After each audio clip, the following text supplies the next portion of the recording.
will be addressing. This field is also important in terms of human perception and memory, but I have segregated those readings for tomorrow's lecture, so we won't be talking today about children's memory and the production or elicitation of evidence from children until tomorrow, so please save those readings for then.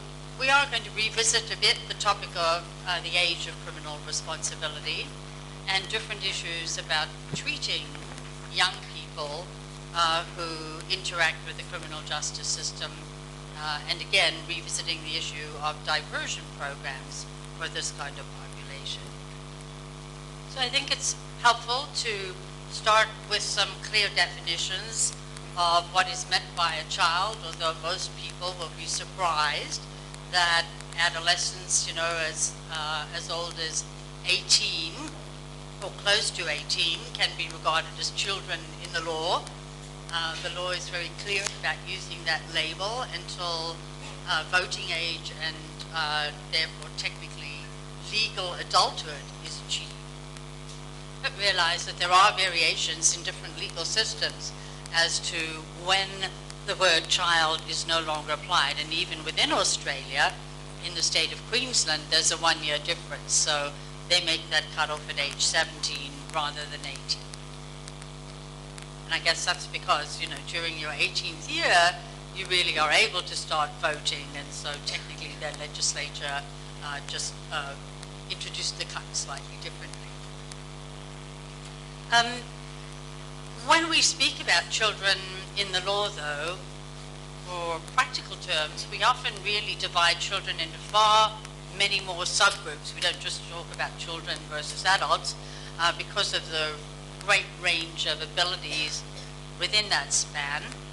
And so it's quite convenient sometimes, and we'll do this when we think about human memory as well, but it applies to other learning and development, to categorize children more as those who are in the infant range, those who are preschoolers, those, you know, who are kindergarten and then primary school age. In Australia, we tend to have separate middle schools as part of the primary school age range. And then high school, usually from about age 11 or 12 on through the end of the high school period. Though some children, of course, may leave school earlier, but once you get into those teen years, a variety of other labels usually apply. Then you're more likely to see words like adolescent or juvenile or teenager applied to that age range. When we look at the extent to which people have contact with the legal system, and especially those who are classified as offenders, I think it's quite surprising that the percentage in the population of children, for example, you know, aged 10 to 19 years, is really very overrepresented in the criminal justice system. So while they're only about 15% of the population, when you look at the statistics of juvenile offenders, it's more like twice that. And very high rates of overrepresentation in that group are our indigenous youth and children. Again, you know, I think it's helpful just to have some broad statistical parameters to kind of see who's interacting with the courts. About 3% of children under age 18 in Australia have appeared in court, and that's usually offending. The rates at which they engage in certain kind of defenses is very distinct from that of adults.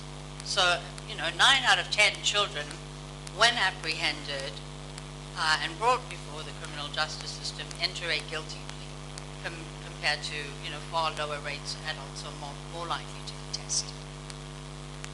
And what we find is that a vast amount of the gatekeeping in terms of monitoring children's behavior when, and especially once they're at an age where they're out and about without their parents alongside them, really falls to the police. So in Australia we do have special policing units that try to focus on more positive interactions with young people, because that tends to become quite a conflicted area in many communities, how policing of young persons occurs. And so our police have engaged in quite a lot of proactive efforts, working hand in hand with various youth centers, in order to build more positive relationships with the young community and to engage in mentoring programs as well. So those have all been very definite efforts to try to ensure that the relationship can take a more positive rather than a negative trend, although it's not always successful. And particularly when issues surface, such as in our community, of concerns about radicalization of young Muslim youth, there have been a number of public forums trying to address how better to manage these situations, particularly because we've had some very young detainees under the terrorist laws for certain of those offenses. So that's put that relationship in very sharp focus. Right, so when we look at, in general, what goes on in the youth sector, we see that there is quite a lot of delinquent behavior, but whether that's actually really of concern to the criminal justice sector is a separate matter. So if you talk to people or get them to fill out surveys, as was done empirically, quite a high rate of young people admitted that they had violated some law that they knew about within the last 12 months. So that was over 60% of them. But clearly, we don't have 60% representation of young people in our juvenile justice system. So there's far more going on than even the police are aware of or anyone is noticing in terms of apprehension. And there's a general understanding, that young people are testing boundaries, trying out things. They might not always be aware that conduct is in fact criminal in nature, and that particularly, around middle adolescence, ages 15 to 16, there is a spike in that kind of behavior, as we'll see later as well. And what's important is that that doesn't mean that that's a trajectory that's going to continue to occur and persist all the way into adulthood. So it stops around 16, drops off, and that seems to be the end of that phase. But the concern for the criminal justice system then is how do you distinguish those persistent delinquent offenders from those who don't persist? So factors that lead to desistance and persistence have become quite a focus of psychological research. And on the notion that if we have a better understanding about pathways to crime, we can do a better job as a community and as justice sector professionals of intervening at the appropriate time more effectively to forestall criminal path trajectories into adulthood. And what seems to have been the focus of an enormous amount of psychological research is attention to aggressive behaviors that violate both social norms and legal norms, or antisocial behavior, if we express it more in psychological terms, that really makes this distinction. And so how early it starts and what are the other attributes of that have been the subject of some study that is summarized. So a very well-known psychologist in the developmental area who focused on moral development is Kohlberg. And as you can see, his work started with his doctoral dissertation, and then he later on published books and more studies on this topic, and is generally regarded in the field as the leader on this topic. And he distinguished 3 different phases in an individual's moral development that have absolutely no specific correlation with chronological age development.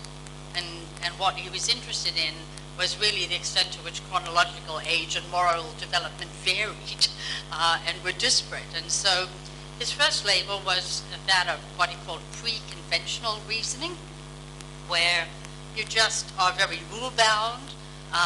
You regard what's right and wrong in terms of infractions or not, of very specific, explicit rules. And you would regard unlawful behavior then as okay because it's undetected. So if it's violating a law and it gets found out, then it's wrong. And so that's a very, very simplistic, naive notion of what is right and wrong. The next level up is labeled as conventional moral reasoning. And that's when individuals aren't so rule-bound but are more sensitive to the social behavior of others and the social needs of others in the community.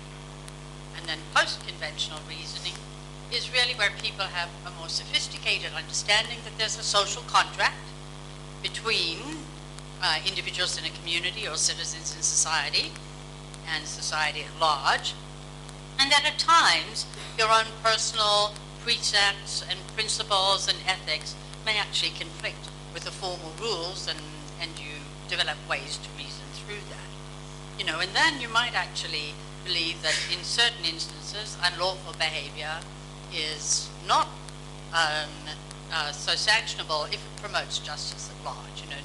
You can think about issues such as different moral views on euthanasia or a host of other kinds of sort of principles really to illustrate that notion of moral development and reasoning. But what research has shown using Kohlberg's kind of framework is that when you look at individuals who are engaging in juvenile offending, you often find that their typical sort of chronological age and the moral development age are vastly disparate, and so they're lagging behind in moving through those three phases and might be stuck at pre-conventional reasoning, depending on their own intellectual capacity and what they've been exposed to. A huge question I think that people ask all the time is when children seem to be running into trouble with the law, how much you should be blaming the parents and how much you should be blaming other factors. And I know we've been talking consistently about the sort of interaction between environment and social features rather than just simply zooming in on individual responsibility, as psychologists have learned. And so there has been quite a bit of attention to parenting because that is the first influence on children and continues ever longer.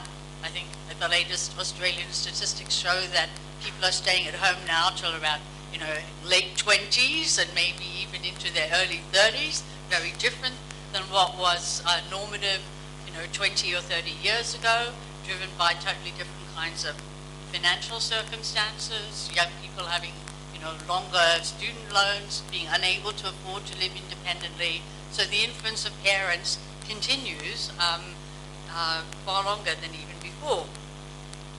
But it's a parenting style that appears to make the greatest difference, not just the presence or absence of parents alone. And very interesting is the kind of discipline and disciplinary patterns that are meted out in really generating a set of behaviors in children that can then become established antisocial kinds of patterns. So if, for example, you have parents who are quite rigid or cold, not very warm, who tend to resort to more physical kinds of punishment or to punishment that has negative reinforcement rather than positive reinforcement to try to train children, that doesn't really help children to develop moral reasoning. It's a very sort of rule-bound approach from the parents, and so the opposite is what seems to inculcate better moral reasoning. So if you have a warm parenting style where you try to get children to do more inductive rather than rule-bound understanding of discipline, that helps them to grow in that way. And things build from there. Along with physical discipline or this sort of, harsher maltreatment as a disciplinary form, come responses of aggression, disruptive behavior, and antisocial behavior. So it's a very clear indication of how even what might be regarded as issues totally within the domain of the family and outside of the law, where even, harshness, let alone mild force or stronger force, tends to generate a response that is itself maladaptive. And, I think it's sort of a good lesson to generalize from that to what happens more broadly then in society when you have very forceful, hostile styles of policing or forceful, hostile styles of law enforcement. What kind of response are you really generating from the citizenry, even if they're much older? Particular things that really didn't assist children in developing morally and socially appropriately were when the parenting style was inconsistent. So certain behaviors were, reprimanded or sanctioned in certain situations, and in other situations they were just ignored or allowed, or just if a child was insistent and persisted in the behavior, the parent would just cave. So in many kinds of parental psychology settings, those are often termed sort of parental jellyfish because they're just not consistent enough. They float around and do whatever the child wants, and this is actually very deleterious in terms of what children learn, because what you're teaching them then is that if they're more pushy and more coercive and more aggressive, they will succeed. And so what you are inculcating then is a pattern of, aggression gets you what you want. So, people have said that it's oftentimes the parents that are then responsible for not only initiating but maintaining that sort of aggressive antisocial behavior pattern. And what is fascinating is that the studies looking at the opposite effect, saying, is it innate? Do you genetically inherit antisocial behavioral tendencies? Can your parents do anything about it? Where those variables have been carefully controlled, have shown that nonetheless, these parenting influences rise above all of that. So if you take all of the genetic given features into account, these interactive patterns between parents and child are still nonetheless very powerful. So what we've learned very strongly is that if you're looking at the nature-nurture debate in psychology, the nurture or the environmental influence is very significant and can modify and change and constrain children's behavior. There is an important age-related factor too, and that is that if you have, sort of a pattern of maltreatment, whatever it is, whether it's physiological, psychological, whatever, and that has abated by the time the child reaches adolescence, middle childhood into adolescence, then that doesn't necessarily predict juvenile offending, although it might have led to a behavior pattern that is more troublesome that we'll talk about. So just on its own, if that continues all the way through adolescence, that's much worse for the future of that young person and may continue to predict offending compared to where it stops early on. So very, very important findings, I think, from psychological research on these issues about some of the patterns and ways to intervene in those pathways. So when we look more closely at criminal behaviors, just those antisocial, aggressive constellations of behaviors that have been generated, we tend to distinguish, therefore, between what we call childhood onset or adolescent onset, and the adolescent onset ones compared to the early childhood onset ones tend to remain more moderate and fade away, as the child gets older towards adulthood. So it's those early childhood ones with that early onset that are of most concern, particularly because the children will have learned those patterns so early on that they become, in fact, more resistant to what might occur later on. So they're usually quite well-established patterns of aggression in situations where you might describe the families as more dysfunctional than functional. They lead to poor impulse control because those children are learning that, they're their demands are met by jellyfish parents or absent parents, and they get what they want. So those impulses become reinforced and more uncontrollable. But there is a particular set of characteristics which are called the callous unemotional traits that are distinct and separate from other types of antisocial behaviors that have become acknowledged as far more likely to lead to long-term criminal offending behavior. In particular because those sorts of early childhood behaviors are regarded as precursors of the development of psychopathy or such strong antisocial tendencies towards others that those individuals are able to commit violence with no remorse. They're very insensitive to other people's feelings and become quite manipulative. So early tests that are done of this kind of trait are in particular quite simple to monitor. Cruelty to animals, for example, is very much associated with the callous unemotional trait in younger children. And so that's often used as an indicator. What you see is that those individuals, as I've listed there, engage long-term in much more delinquency. They're in much more frequent contact with police than other children, even others who have more of an aggressive style, because their aggression is different. Their aggression is much more proactive. So the others might tend to be aggressive more in response to provocation, but the callous unemotional trait sector will be generating these incidents by being proactively aggressive towards other people. And when they're punished, if they're given, sort of negative punishment, it has null effects. They don't code that as an indicator of anything that is undesirable. They're immune to it, sort of inoculated against punishment, possibly because they've been in environments where that sort of negative reinforcement has occurred or maybe not been consistent, so they learn not to pay attention to it. What they are motivated by is more positive reinforcement, rewards, and so that is a feature that can then be used to try to instill more socially acceptable behavior if you're early enough to intervene.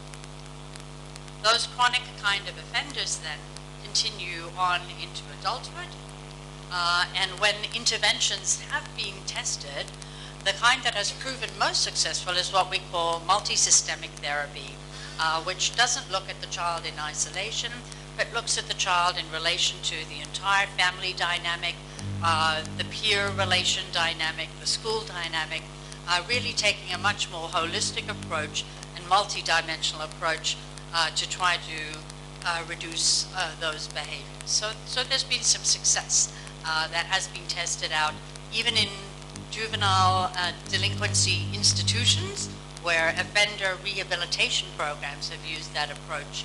It has been shown to reduce recidivism rates as well. There's some other quite interesting correlates of juvenile offending that are surprising to people. I think one of the most surprising is the extent to which exposure to head injuries can have negative consequences in terms of producing much more violent behavior. These studies have been done by taking the histories of individuals who are in contact with juvenile justice personnel, excuse me, whether in the community or whether in custody.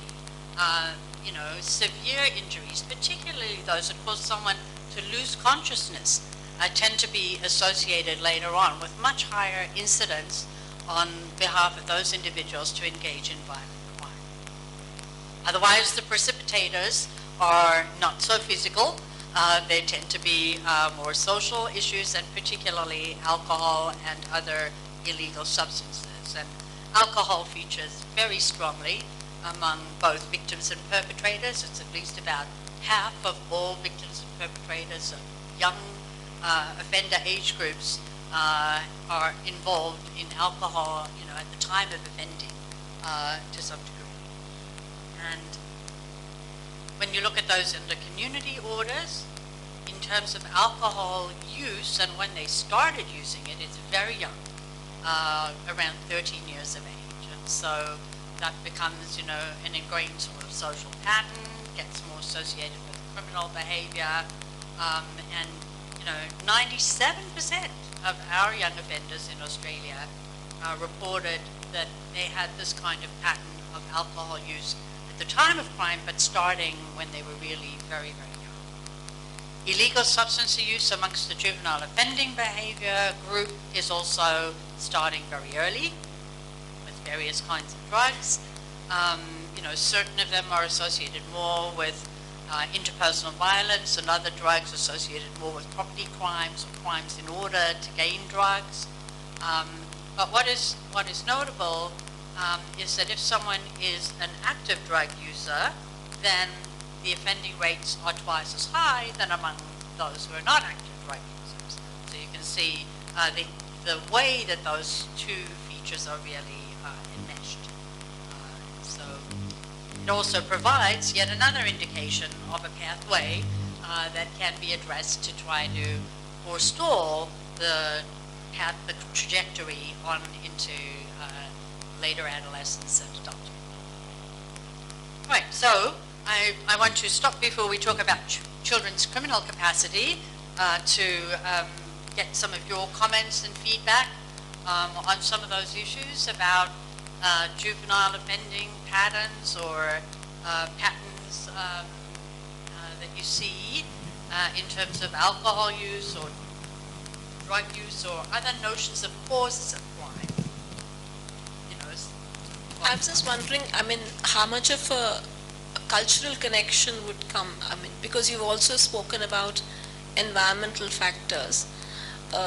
So the fact that there would be this difference in terms of environment from, say, country to country, so how much of what you found in Australia can be extrapolated to other places? I would say that, you know, Australia is a very high drinking culture. You know, I mean, and I think a lot of that is from British heritage. When I have British students over to work in my lab, some of us, even the Australians, are shocked, you know, at the extent to which they routinely engage in binge drinking, you know, just as a regular practice after work.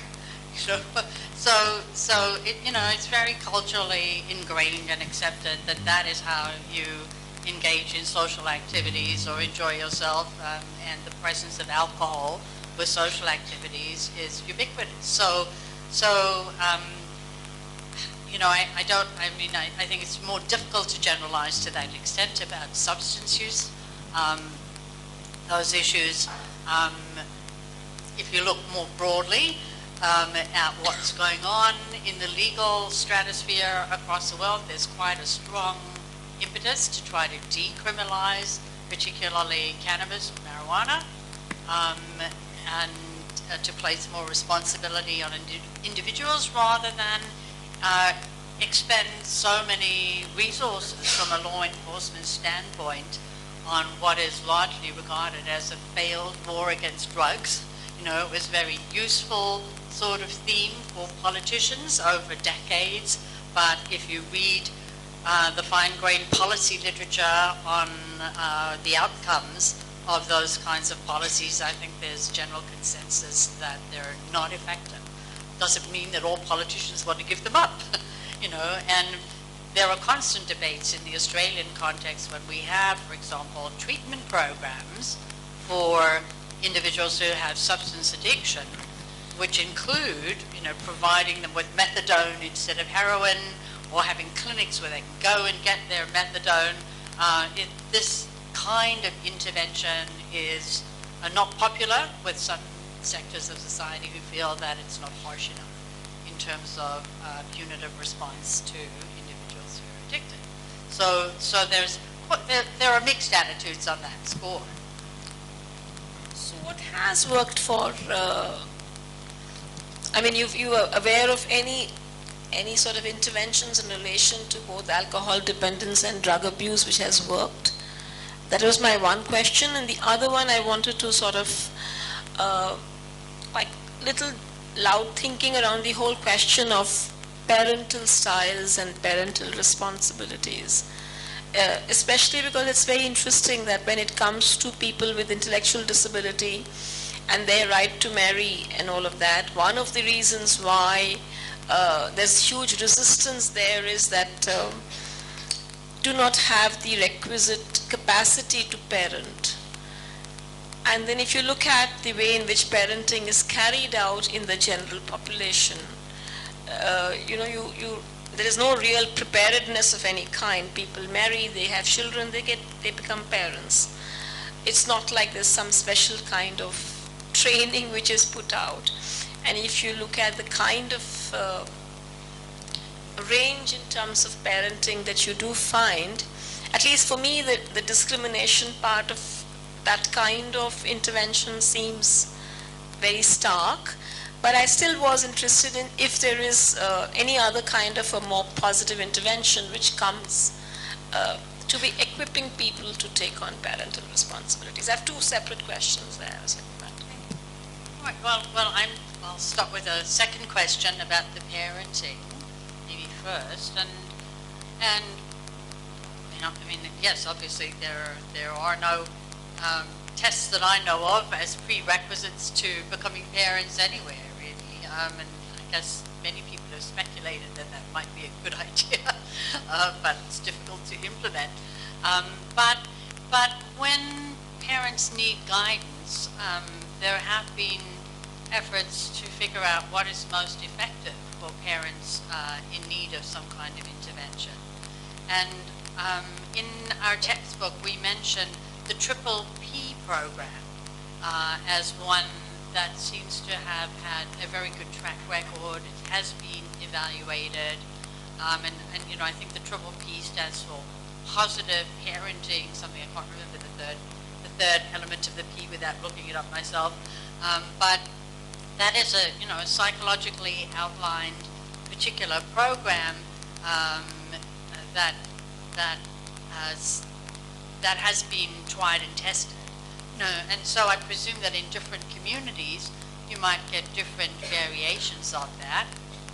I think that one of its particular strengths was that it did seem to be culturally transportable as well. So it's worked in a number of different communities with different cultures. And so that's always an element when you're trying to generalize from a particular therapeutic program. So it seemed to make a difference. Because as you can tell, parents who are dealing with children who seem to be oppositional, and sometimes they're called oppositional defiant disorder, or children who are very argumentative and so on, no matter if the parent has been responsible for generating those patterns, once they're out of control, it's very difficult for the parent on their own to modify that behavior. One of the leading developmental psychologists in Sydney, who really did all of the work that has now become so well known on callous and unemotional traits, actually worked with our television broadcasting companies in Australia to produce a show where he and other psychologists from his research lab work with parents who feel as if they're out of their wits and don't know how to deal with their children, and then they televise, these episodes, and you do see, and you could probably find these online. His name is Mark Dadds, very appropriate last name for someone who focuses on parenting, perhaps. So it's D-A-D-D-S, and if you look that up, you can see just some of these completely out of control young people, and parents beside themselves, desperate for someone to intervene and help because they don't know how to change those patterns. And so using some of these principles, they have worked with them and, visit back in several weeks' time or deal with very critical care issues on this television broadcast, really as an educational tool. I think that whole program's thrust, was to provide not only educational information to the community that there is help available so that people will seek it, but also to talk about some of these evidence-based outcomes.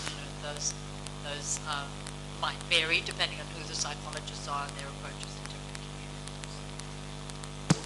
And then back to the first question, which, no, I'm forgetting it. I want to know if there were interventions which worked on the whole what is found is that repressive kind of programs have not really worked. People just learn how to outsmart them. So I wanted to know if there was something which works. Also, are there other kind of positive environment, creation, which prevents people from being alcohol dependent? It's like... Right. So the most innovative treatments for offending in Australia, I think I have probably included more in the sentencing chapter, where we documented some of those. And we do have now an entire metropolitan jail that is devoted just to substance abuse offenders, because what they do is take a much more holistic approach towards that type of offending and realize that you can't just put people in jail, let them serve the sentence and expect that that addictive behavior cycle is going to go away. And oftentimes people, learn how to get whatever substance it is that they're addicted to while they're in prison. And so the addiction continues despite regulations and surveillance and scrutiny. So that particular Metropolitan Correctional Centre uses an approach targeted at all of the individuals. The only ones that they take there are individuals who are screened for substance abuse, whether it's alcohol or other kinds of drugs. And then part of their treatment is first and foremost to address that addiction, with the understanding that until you can break that cycle, you can't even start to address the offending behaviors. So that's in a correctional facility. Even more innovative, I think, are our drug courts, which are entirely community-based, and also a set of courts called the merit system, which is an acronym mostly dealing with alcohol-related offenses in the community. And both of those approaches require the judicial officer, a magistrate or a judge in the different programs. So the merit ones are run by magistrates and the drug court is run by a judge who gets assigned to the drug court. And they have a much more ongoing kind of personal follow-up program with those offenders than you would ordinarily get in a traditional court proceeding. And part of what we'll look at in the sentencing chapter is the impact of that sort of special judicial interest and follow-up as one of the variables that creates more of a commitment between the justice sector and the offender than you often find if you have the notion that your judge has to be completely neutral, dressed in a wig, dressed in a robe, and all of the ritual garb, so that they're completely depersonalized, in fact, in order to attain that neutrality. This is an entirely opposite kind of issue where there's much less formality. The judges are much more personally engaged with the individuals, and the notion is that there's more of a social bond and social commitment that will then become instrumental in requiring that individual follow up. So we'll talk about the nitty-gritty details of how drug courts function. They come much more out of the therapeutic jurisprudence model than some of the others. And they have been evaluated positively. And again, because that's a much more holistic notion where, the judge is concerned about whether someone has used alcohol or used drugs in the last few days. Those are rigorously tested. Those become the focus of the preliminary part of the treatment. And, the individual gets called back into court and the questions around the table are, have you had a drug-free day or an alcohol-free day, or how many in a row have you relapsed? And because of the understanding that is developed there of the nature of addiction, if somebody relapses now, they're not just thrown out of the program, because there's much more sympathetic knowledge indicating that we tolerate the fact that some individuals are going to be able to break that cycle faster than others. Relapse is not that uncommon. And so if you have a rule that any relapse means you're no longer eligible, then you're sort of defeating the program. Some people simply take a bit longer and will go through some relapses until they're able to develop the persistent strength of avoiding those substances. So those have been very interesting legal experiments in the first place, and then ultimately well-established and popular legal programs that have had a lot of judicial support, prosecutorial support from the criminal defense bar, all of whose members participate very actively, along with the offender, in devising and monitoring those programs. So it's a very, very different kind of legal stature and status. And those are increasingly available for younger offenders rather than just adults. Just one last thing. So are you saying that the involvement of the offender in the program is very critical to its being effective? Yes, of the offender, yeah. I mean, the involvement of both other legal participants, other disciplines in those kinds of programs, as well as the individual's participation in a variety of these non-traditional programs definitely is important. And we'll see that a bit too when we talk further about just youth justice conferencing. So it is much more of an ADR type model where the offender is not a passive recipient of a judgment, or not so passively involved in even the evidence production, because the formal rules of evidence don't necessarily apply. And so the role of the offender is very different, and they are much more. All right, well, let's take a look then at a few of these other strands associated with children.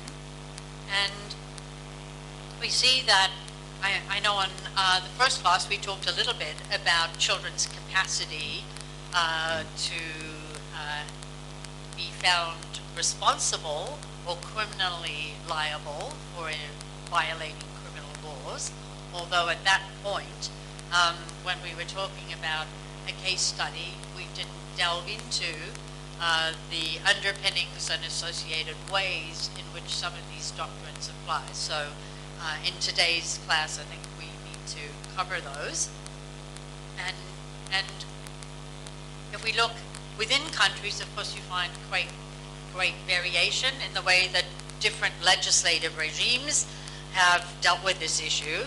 But guidance has also come more internationally from documents such as the UN Convention on the Rights of the Child, which urges countries to provide a fixed age of criminal responsibility where they haven't, really to avoid a lot of confusion over many of these issues and establish what people's rights are and the procedures that apply.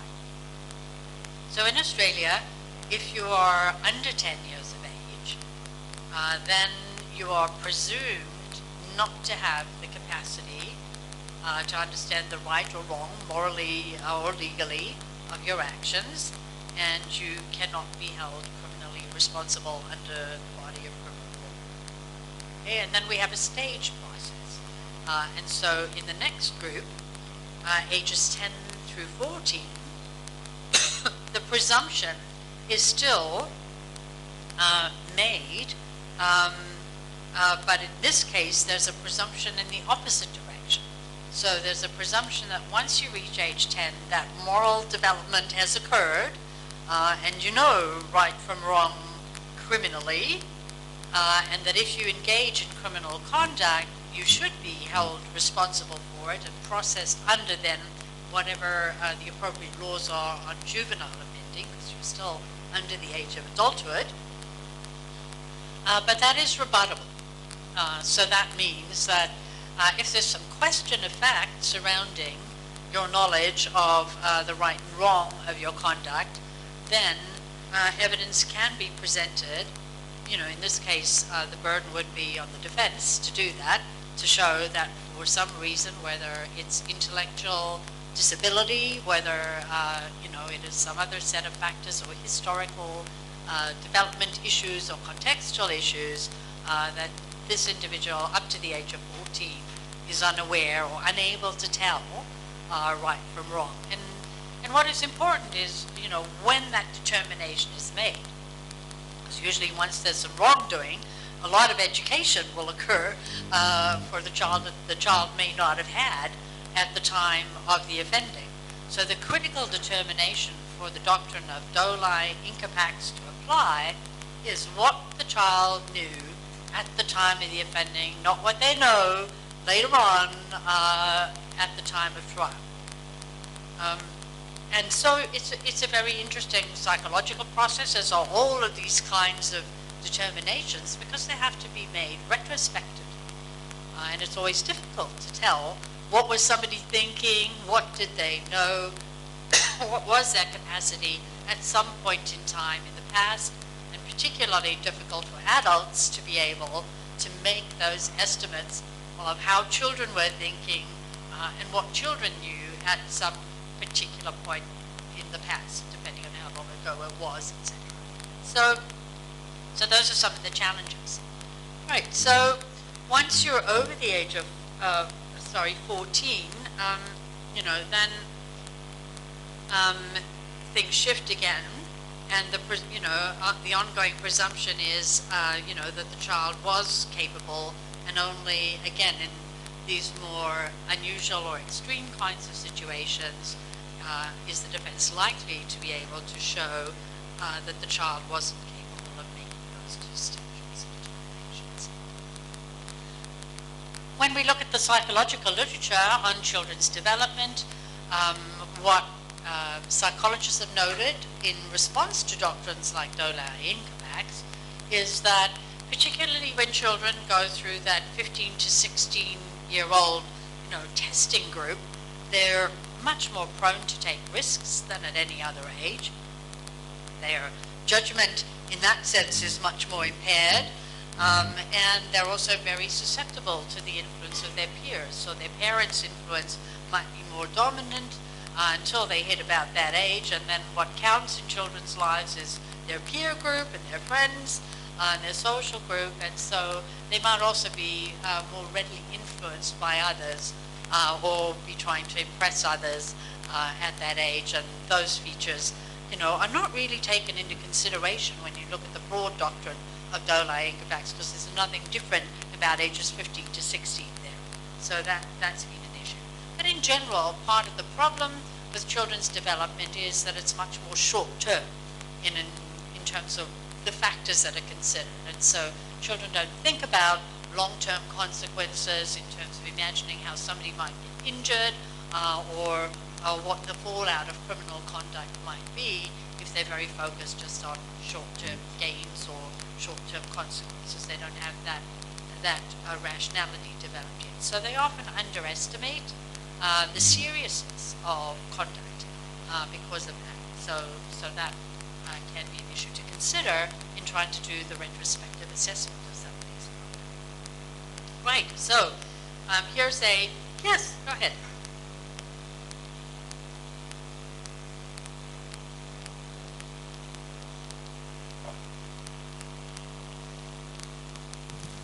My question was just in terms of the criminal capacity that we were discussing, and in terms of how much a child's brain has developed. Do you think that with the passage of time, and specifically currently, with the amount of information that we have and the amount of information that children now have in terms of their exposure to things, in terms of their access to a lot of things through the internet and so on. Do you think that that age has kind of gone down a little bit, as was imagined earlier? That's certainly an argument that the judge in this case, or other judges, have made themselves. So you're in tune with what some judges think, and that and so I guess you have to always reconsider some of these laws and the doctrines in light of broad social changes. And I guess, that's precisely why it's quite interesting to consider some of the facts that emerged in the case of RVJA that we described in this textbook. I guess, yes, children are exposed to a great deal more information than, that some of the judges have pointed out was available when these doctrines came into being, when children barely went to school and didn't have any of the exposure that's available through social media and so forth. But I guess one thing to consider is whether they simply get exposed to more forms of potential offending behavior without necessarily having those internal constraints or moral development to understand them. So I think that's a great issue to discuss. I'd be interested to see what other people think. Do you think we should get rid of AA facts? How do you use this doctrine, if at all, in your community? Would you support programs to lower the age?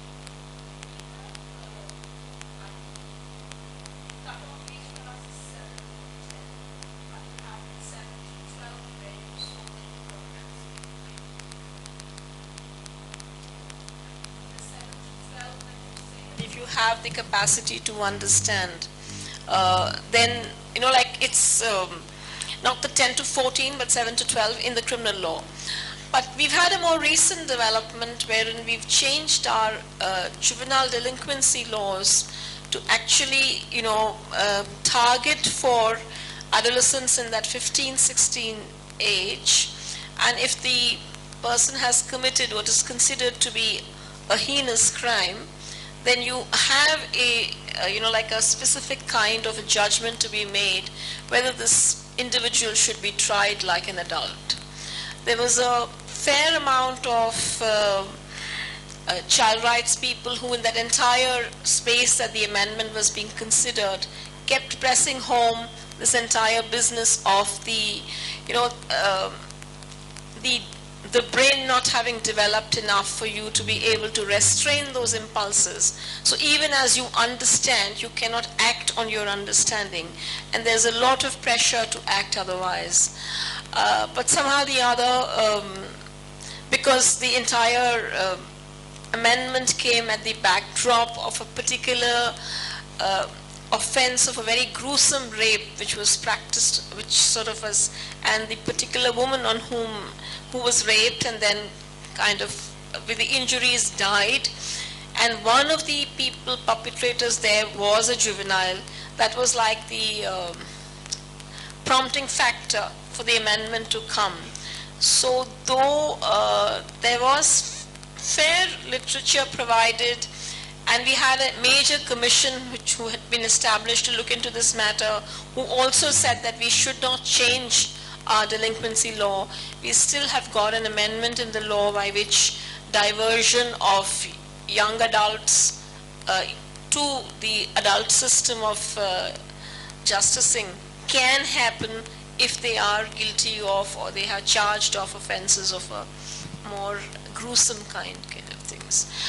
A lot of people, and of course there's talk about diverting them subsequently into facilities which are not the prison facilities for adults, though punished in the same kind of manner. But as of now, we still haven't even marked out one such facility, though diversions of young people into the adult system have started getting ordered. So we are in a particularly not so great phase of looking at the whole question of juvenile capacity. And that's why I think the point which Sadhika was raising, where a lot of people feel that no, youngsters now are actually more informed, more mature. I don't know whether being informed and being mature is the same. You know, it's like that seems to be a kind of a conflation which is happening.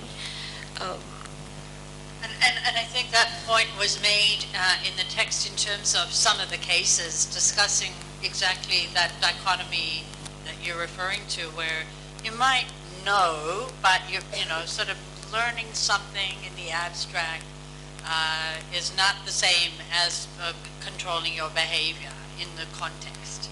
And so that gap between the abstract knowledge and the contextual behavioral constraint is something that actually is not very explicitly addressed in these laws. The law does itself seem to just focus on understanding.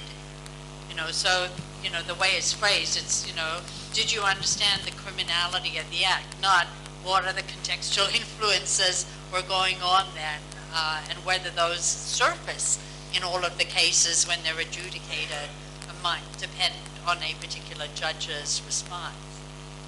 Yes, your comment.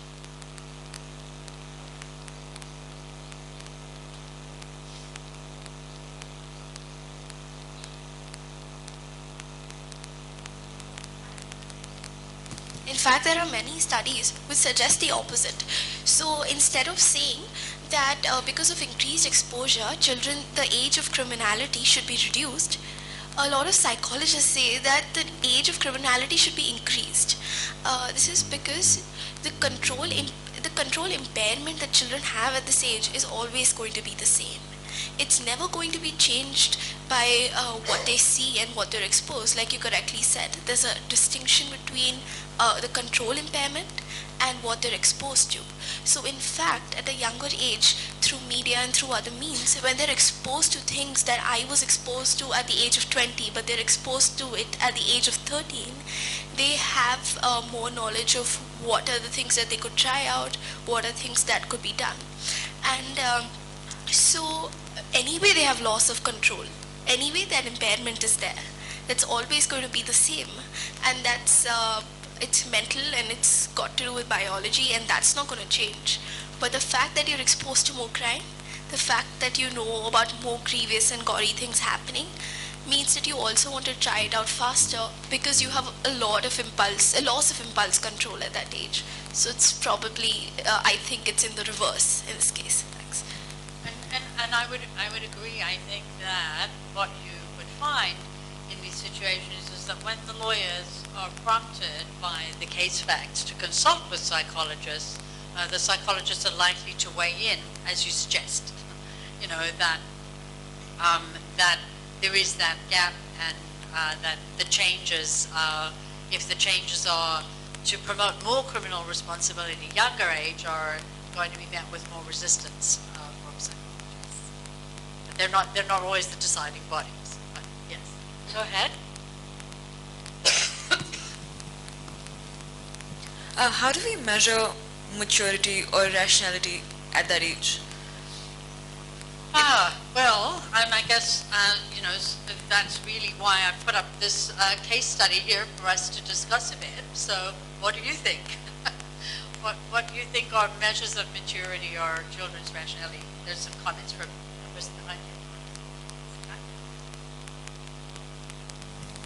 So generally psychologists say that at this age, I think there are pros and there are cons. The inability to see the con, but the ability to only see the pros, which is short term, and focusing on your instant desire, on instant gratification instead of seeing long-term effects, is what decides if a person is immature or mature.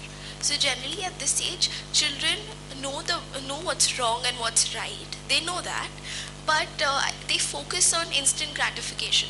So there was a rape case that happened in India, and I'm sure, unfortunately, I think it was publicized all over the world. Everyone knew about it. There was the Nirbhaya Dhawre rape case, and I think there were a few teenagers who were involved in this case, and a lot of psychologists drew an analogy from that rape case, and they said that when an adolescent thinks of raping someone else, they think of the instant sexual gratification that they're going to get.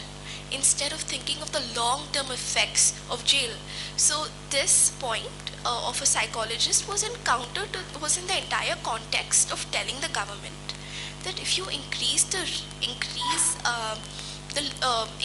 term of imprisonment for children, even if you lower the age, they won't really think so much about the long-term effects.